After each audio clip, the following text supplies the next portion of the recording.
Okay, we're doing number 77 and 8.2, and as you can see, we have this problem with all these p's and all these exponents, and we want to simplify them.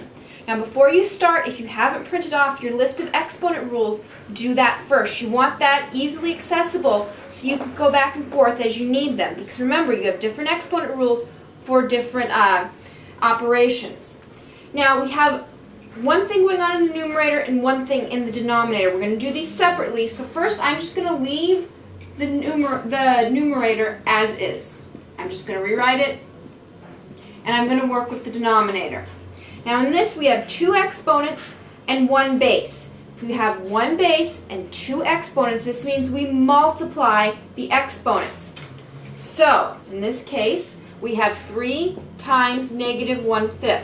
Remember, we can write anything over 1, so now we just multiply straight across. Remember, fraction rules for multiplication.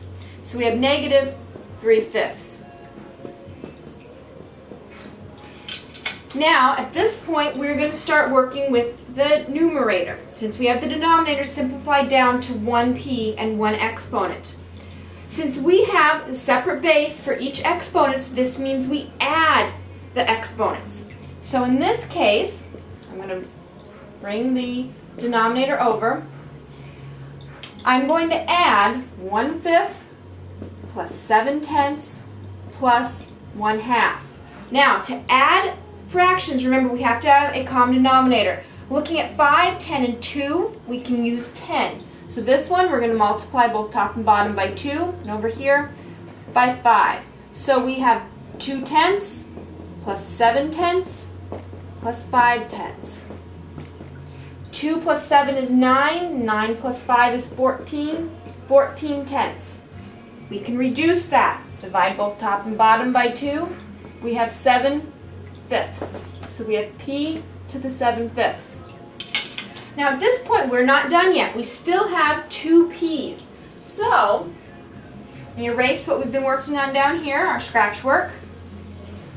Now, because these are divided, we are going to use that next exponent rules. We have 2 separate bases, 2 separate exponents, and they're divided. So we are going to subtract the exponents. So we are going to subtract 7/5 from negative 3/5. Remember, order matters, top from bottom. And remember the signs. We have a negative in the bottom, so we need minus, minus. 2 minuses cancel out. We are going to add these. So we have 7/5 plus 3/5. 7 plus 3 is 10.